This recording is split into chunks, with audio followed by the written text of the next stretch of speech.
Hello, children. I hope you enjoyed the story of the Ndebele and the Sky Feast. Yes!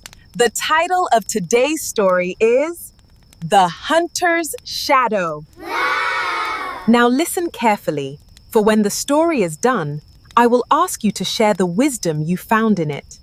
Long ago, the sun was a coin and the moon a shield. The lion and jackal were partners. It began during a great drought. The lion, the king of strength, and the jackal, the king of wits, decided to hunt together. The deal was simple. The lion would provide the muscle to kill the eland, and the jackal would provide the strategy to find them.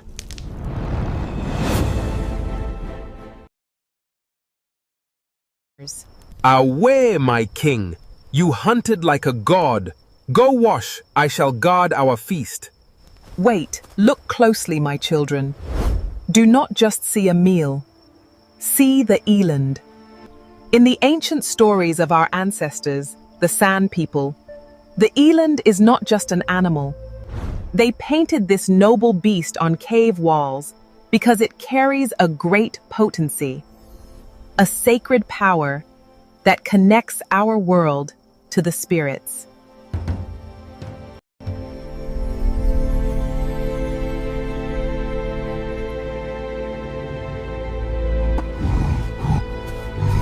The jackal hid the best meat in a high crevice in the rocks and smeared the remaining bones with bitter gall. The jackal's heart was as small as his body. When the lion returned, he found only the bitter remains. The jackal pretended to be weeping, saying, "The baboons swarmed the kill, O king, and I was helpless to stop them."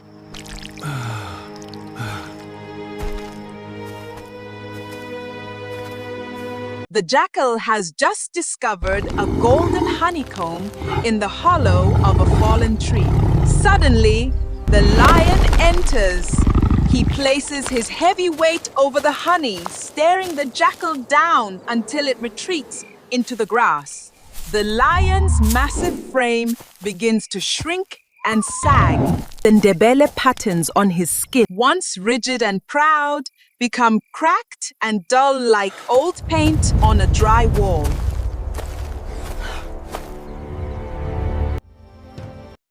The veld in the dry season is a beautiful lyre, my children.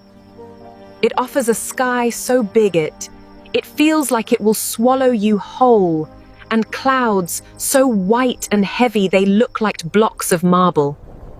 Our San ancestors called these clouds the fat of the sky, a promise of the life-giving rain. But when you are a king broken by hunger, that promise is a cruel mirage. Let's continue with the story.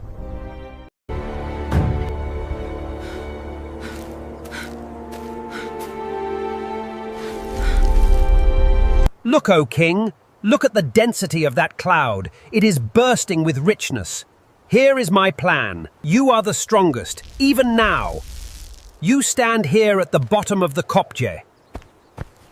I will drop this rope. You pull with all your might, and bring the skyfat down to earth. I will jump onto its back and hold it down, and we shall eat like gods.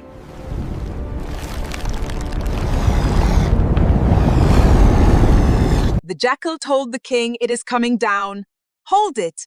If you let it touch the ground, the fat will melt into the dust. Hold the sky.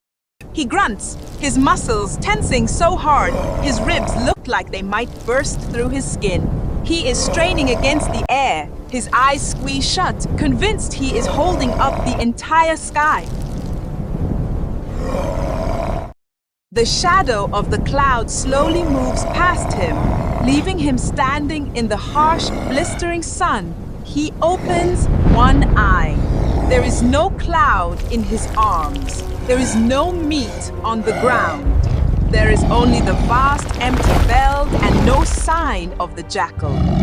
He has fooled the king to wrestle with the shadows. There he stood, the king of the forest, the master of the plains. And so, the king who once took everything was left with nothing but the heat of the sun and the weight of his own foolishness. Kids, what did you learn from this story? Being a king doesn't give you the right to be a bully. He should have shared the honey. You see, my children, the lion lost his feast long before the jackal rubbed the meat with gall. He lost it when he decided that being big meant he didn't have to be kind. He forgot that the Ndebele patterns on his skin were not just for show. They were symbols of the order and the justice a king must uphold. Dear viewers, we hope you enjoyed the beauty and the lessons of the lion and the jackal.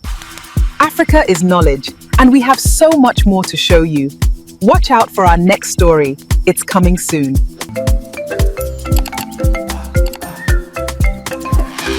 Thanks for watching. Subscribe for more videos. Hey, big boss, wait, look up a beg. The ancestors are angry today. Oh.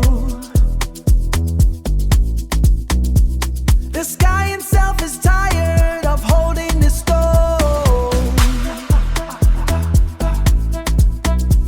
The sky itself is tired of holding the stone. Straining. Oh, you feel the mountain shaking.